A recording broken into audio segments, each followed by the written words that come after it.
প্রথম তো হচ্ছে শতদ্রুকে গ্রেপ্তার করেই বলির পাঁঠা করেছে।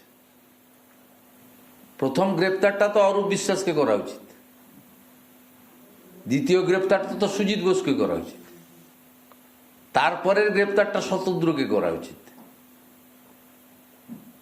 গেরুয়া বাহিনীর লোক ঢুকে সন্ত্রাস করেছে বলে ভাঙচুর মারামারি করেছে বলা হচ্ছে। গেরুয়া বাহিনীর লোক মানে আপনিও তো গেরুয়া,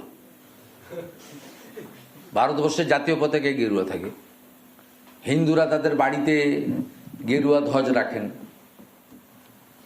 স্বামী বিবেকানন্দ গেরুয়া বসন করতেন।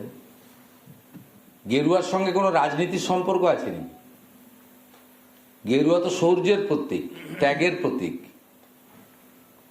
গেরুয়া মানেই ভারতবর্ষ, ভারতবর্ষ মানেই গেরুয়া। একে ওই জায়গায় ওই সংকীর্ণতার মধ্যে কেন ফেলছেন?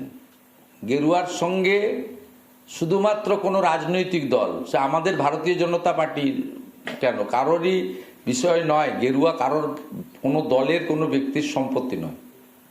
যে বসন স্বামী বিবেকানন্দ তার গায়ে তুলে নিয়েছিলেন, যাকে ত্যাগ এবং শৌর্যের প্রতীক বলা হয়, কয়েকদিন আগে রাম মন্দিরের মাথায় যে ধ্বজ উঠে রাম মন্দির নির্মাণ সম্পূর্ণ হলো, সেই গেরুয়াকে নিয়ে বিতর্ক যারা করছেন তারা নিকৃষ্ট মনা, সংকীর্ণ মনা এবং জামাতিদের দোসর বলে আমি মনে করি।